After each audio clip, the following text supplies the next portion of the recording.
Too. Now, it's a language that's been in use for hundreds of years, but the number of people actually speaking Welsh has fallen over time. The latest statistics we have from the census back in 2011 show just under a fifth of people can now speak the language. But now the government in Wales has put forward its plans on how it will double the number of people who use the language by 2050. Joining us now is Heledd Gwyndaf, who's the chair of the Welsh Language Society. Bore da, I should say first of all. Yeah, bore da. Just from your point of view, why is it important that more people speak Welsh?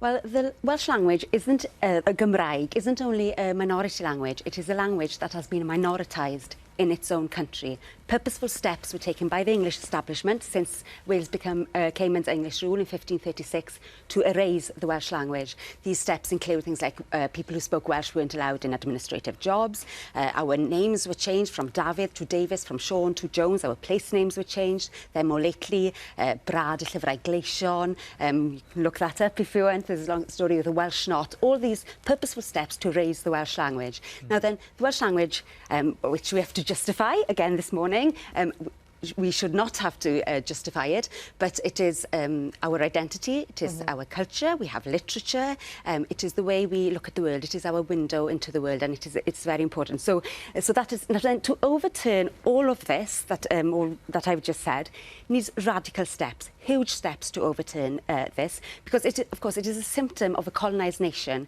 that we do not. One problem is that we do not pass the language on to our children, and it is a symptom of a colonised nation that we think that the language of the oppressor is more important than our language. Now then, we need this confidence to make sure that we ourselves know that we actually have a right to exist.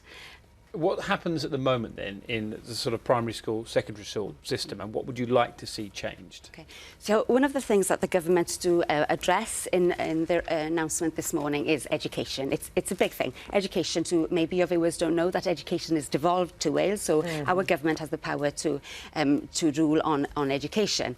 So the situation in Wales at the moment is it's very different in different areas. So, for example, in the areas which are more people live in the east, there are not enough Welsh schools. There is a demand, but people are being turned away, which means that the children will leave school at 16, 18, maybe monoglots instead of bilingual or multilingual children having their own language. So that needs to be, the schools need to be on a continuum. We have Welsh schools, category A, B and C schools. Depends how much Welsh there is. So all the schools need to move along this category to aim to become Welsh schools.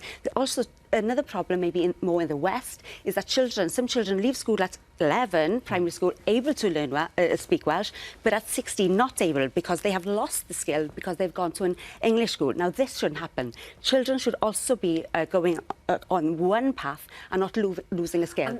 You're obviously incredibly passionate about it, and I know you've got 3 children yourself, and they speak Welsh and English? Yes, so in schools they speak Welsh at home and in the community and with family we all speak Welsh. But then once they're 7 years old, they are being taught English in schools.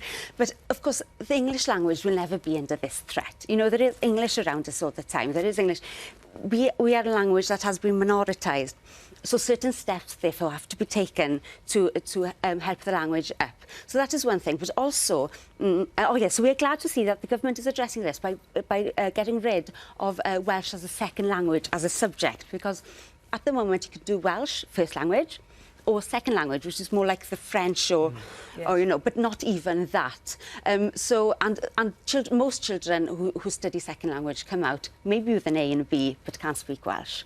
So this is not right. So they don't have that skill. So we're glad that they're addressing that. But also, of course, we need to normalise the language in every aspect of life, in all aspects of life. And one way of doing this, of course, we need to change attitudes. And to change attitudes, we change people's behaviours. To change people's behaviour, we need to legislate. And some legislation is in at the moment, which are called safonau, the standards. So these, for example, our councils come under these standards. They have to provide a certain amount of services in Welsh. We have the right to use their services through the medium of Welsh, of Cymraeg.